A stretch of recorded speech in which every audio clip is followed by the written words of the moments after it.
Press Start to Play, edited by Daniel H. Wilson and John Joseph Adams.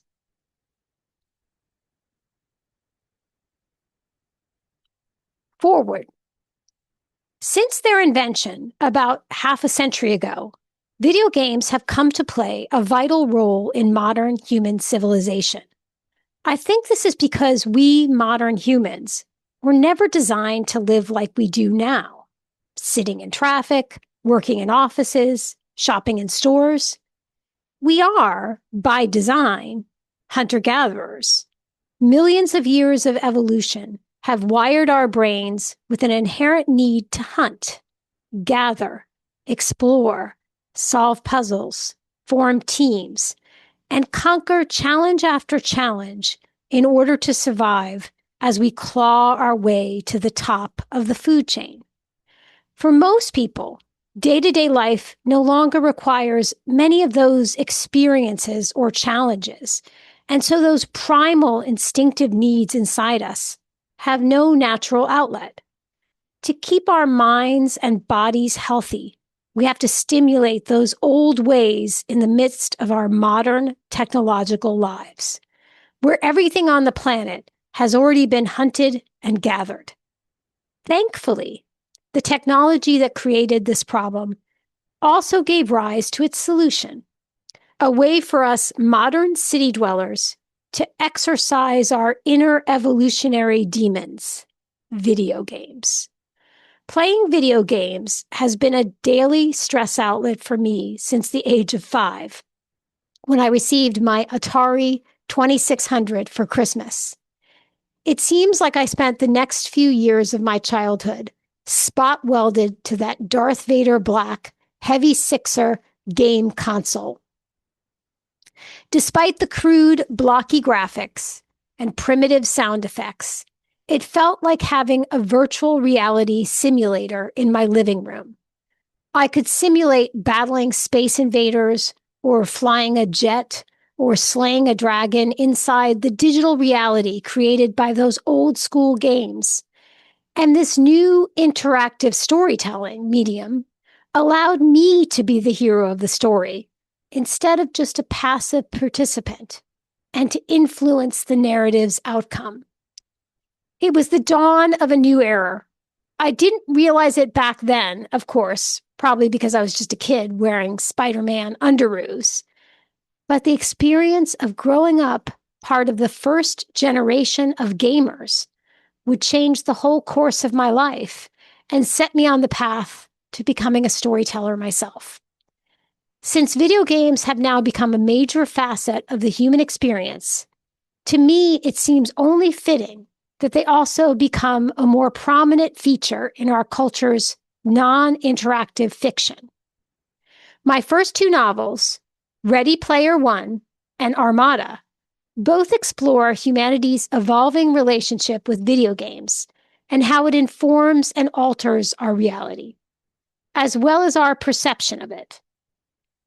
I love telling stories about video games, almost as much as I love playing them.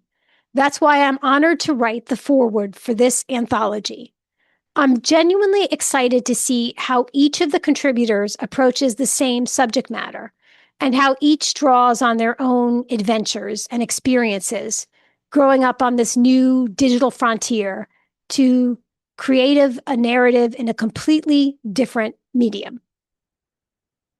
I'm also anxious to find out if I'm the only one who missed their deadline because they spent way too much time doing research for their story. Ernest Klein, Austin, Texas. Introduction, John Joseph Adams. I'm an editor through and through. I eat, sleep, and breathe prose fiction and am a relentless consumer of narrative entertainment. But my earliest, most formative pop culture memories from my childhood are not from books. They're from video games. Video games have been such a formative force, in fact, that you could say I owe my anthology editing career to them.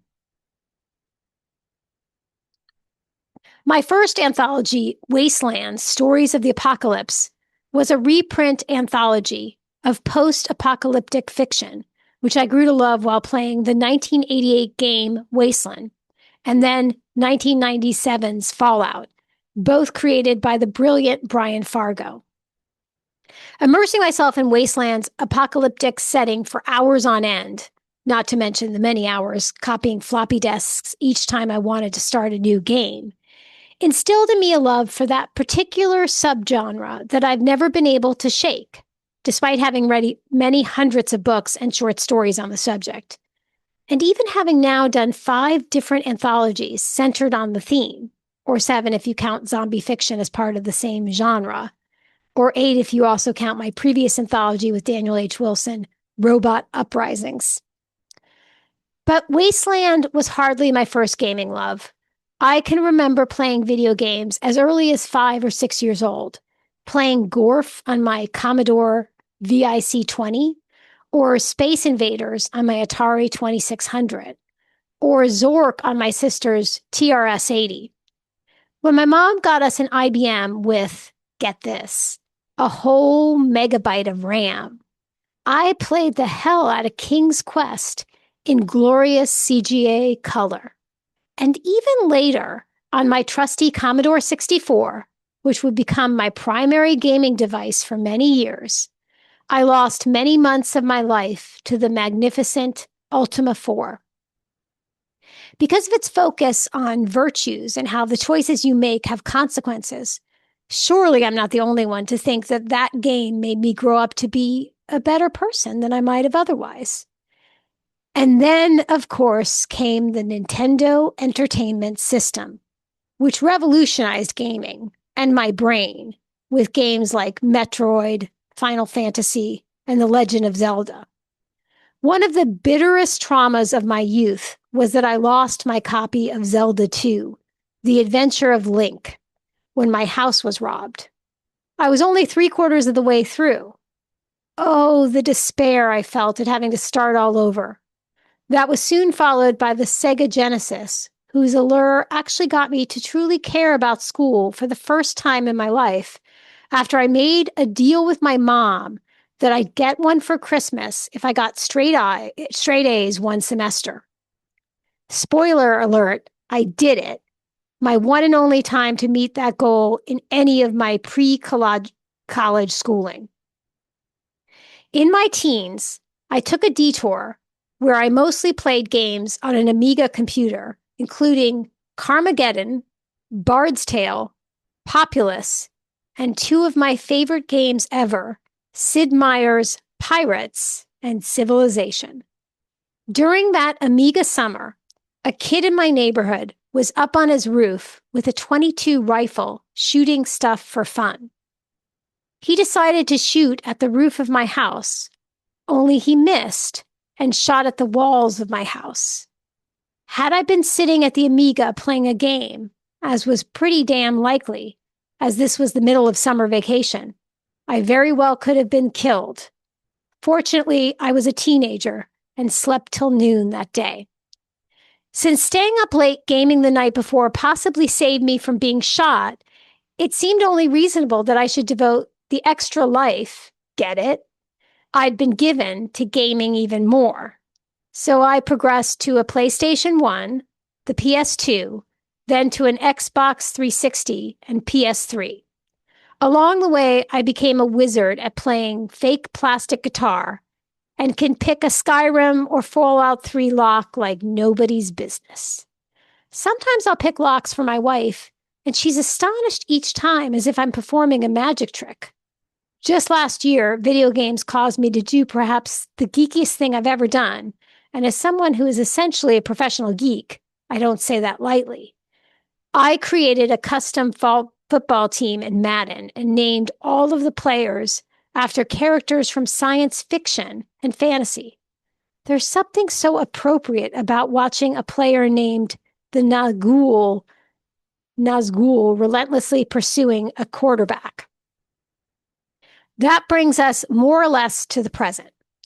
This has been by no means a comprehensive overview of my life as a gamer, but merely some highlights that stick out in my mind. Alas, at this point in my life, because I work from home and have only myself to keep me on task, I have to actually consciously avoid video games, though that doesn't always work. If I even start one, before I know it, I'm sucked in and want to do nothing but play. The truth is, I love them too much, and I'm not alone. Video games have become a multi-billion-dollar a year industry that has outpaced movies and books combined. The humble, pixelated games of the 70s and 80s have evolved into the vivid, realistic, and immersive form of entertainment that now rivals all other forms of media for dominance in the consumer marketplace. For many, video games have become the cultural icons around which the entire entertainment industry revolves.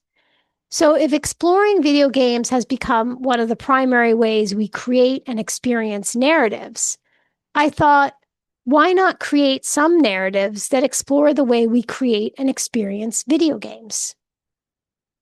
In this book, you will find 26 stories that recreate the feel of a video game in prose form, stories that play with the core concepts of video games, and stories about the creation or playing of video games themselves.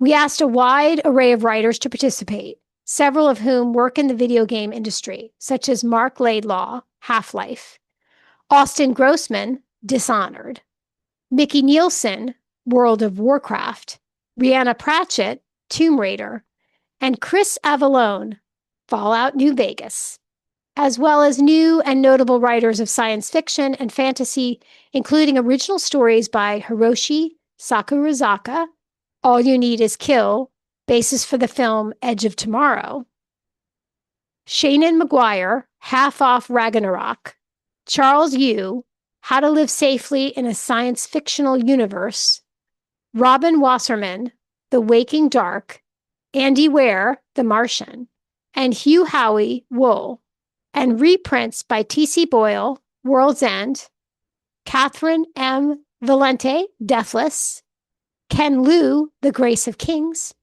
Cory Doctorow, Little Brothers, and others. Admittedly, I can't really be impartial about any of my books, but to quote GLaDOS, it's hard to overstate my satisfaction with how the anthology turned out. I might even go so far as to say this was a triumph. And if I had to make a note here, it would say huge success.